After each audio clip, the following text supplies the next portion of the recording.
Welcome back. Now, can you tell me what is free play and why should you encourage it at home? Hmm? That's a very big question. You're welcome back to my YouTube channel, my beautiful people.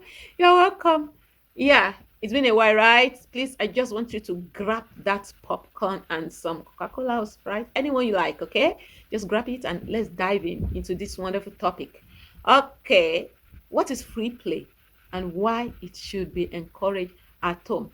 Okay, now let's say playtime is not just about having fun, it's also about learning. Okay, when your little one is reciting a nursery poems, those rhymes, they are working on their language development. Hope you agree with that. And then when your little one is kind of tossing a ball tossing a ball up in the air and catch it down, way down. They are building important gross motor and eye coordination skills. They are just too important to ignore. So it is important for children to interact with their peers, yeah, to play together. And then, okay, so why is play so beneficial to children? Let's quickly talk about it. Play is the core of the development of the child.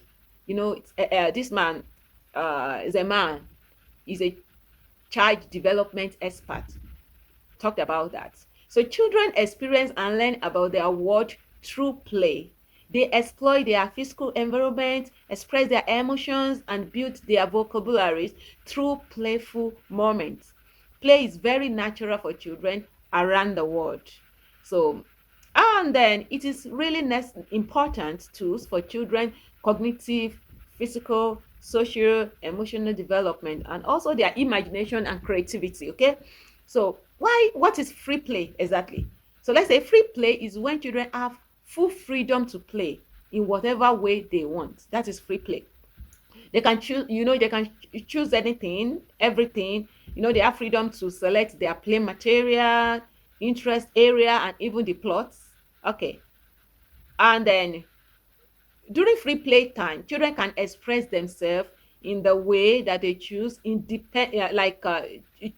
way that they choose, depending on the time, the day or the situation that they are in at that particular time. These kind of opportunities are very important for children. Yeah, it's very, very important.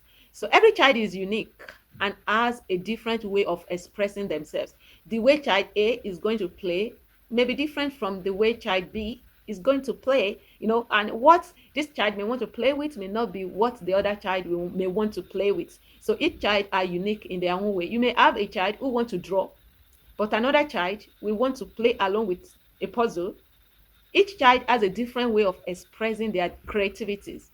Okay, so another question here is, how is free play beneficial to children? I think we need to talk about that. So sometimes it's good for children to play alone or independently because they can be more creative when they are playing by themselves. Okay, so sometimes you can see our children, just alone. They are with their building blocks, they are with their, they are just drawing alone, and they are paying attention to what they are doing. Like, they do not want anyone to distract them.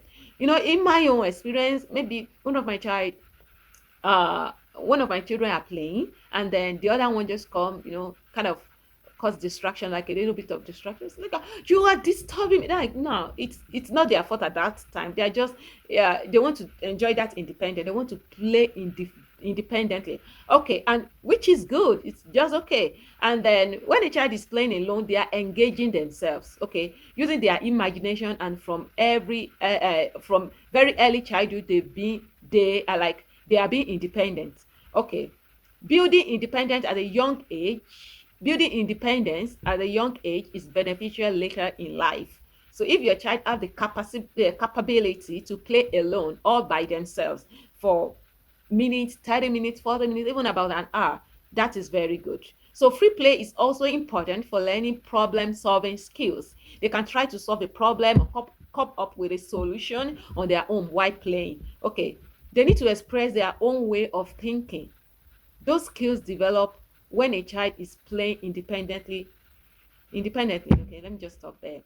They naturally develop those skills when they are playing independently. Okay, there's this another question that say, from what age should parents introduce free play to their children?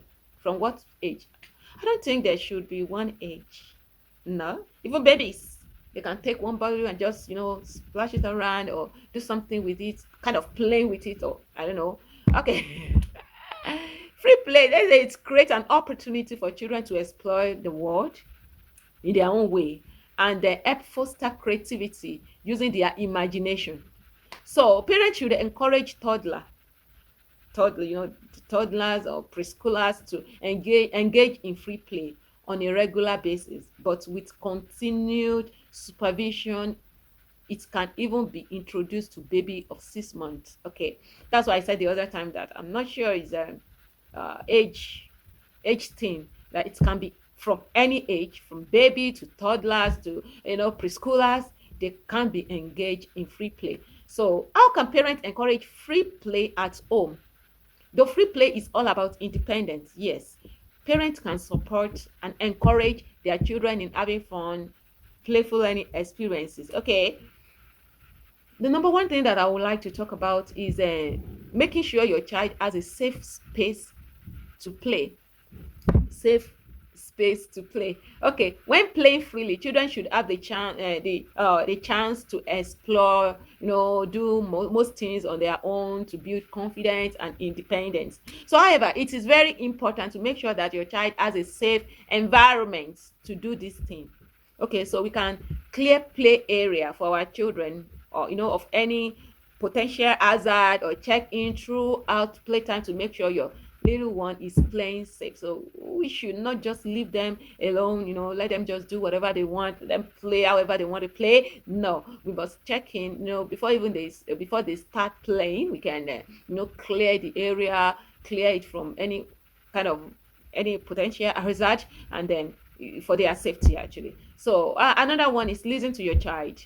Ask your child, what do you want to play today? Based on how they respond. Okay, help create an environment where they can exploit their interest. For example, okay, let's say if they want to build a house, you can give support by providing material and a safe place to work. Okay, don't say it's stressful. Trust me, it can be stressful for parents. So let's kind of think about the materials your child would need, and then look around your home to see what is available. Okay, don't be afraid to get creative. Okay, for example, if your child wants to do puzzle and you don't have one at home, you can use a picture or a calendar, cut it into pieces for them to put together. That is it. Don't overthink it. Don't say, okay, I don't have money to buy this, I don't have money to, all those little ones at home. It can work. There's a carton, you can just cut them into pieces, okay, and then use them. Be creative yourself, okay.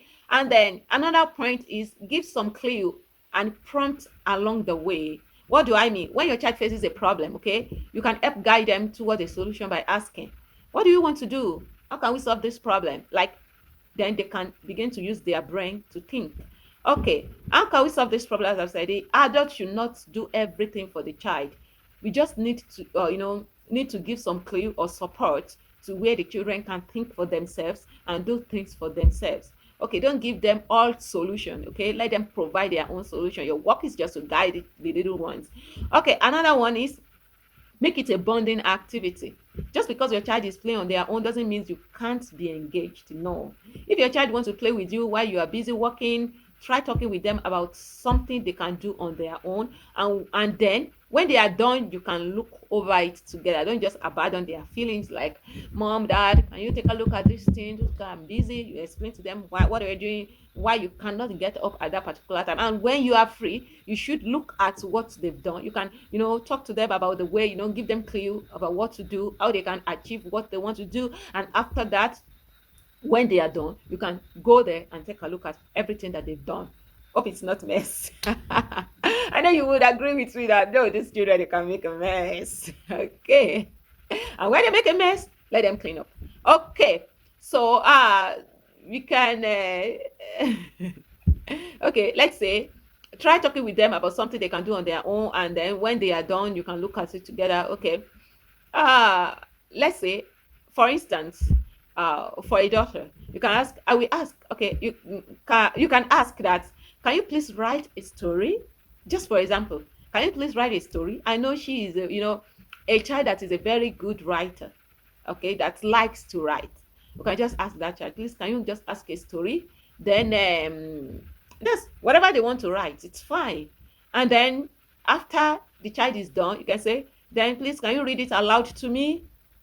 By taking this approach, you can help engage your child in different activities where they can play independently. Okay, so that's it for today. I hope you gain one or two things.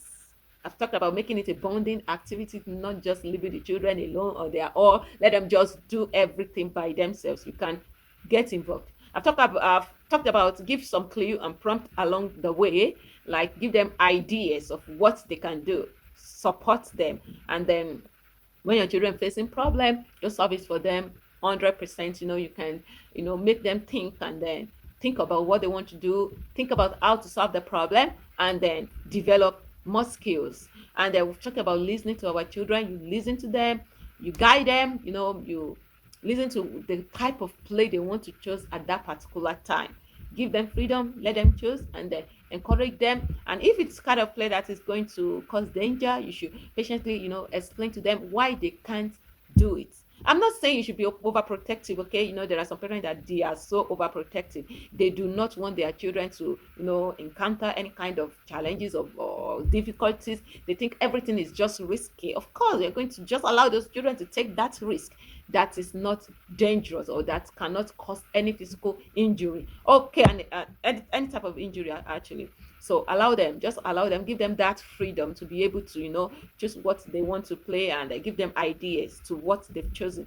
Okay, and another thing is making sure your child has a safe space to play in. Just create, it's not I'm not saying that you should provide a very like a numerous place for them. No, I'm just saying even in that your little space, you can make a place for them, clean it up, you know, arrange their toys there, and let them just go there and explore, and let them draw, let them paint, let them build that block, let them just do everything they want to do, mostly independently, and see the results.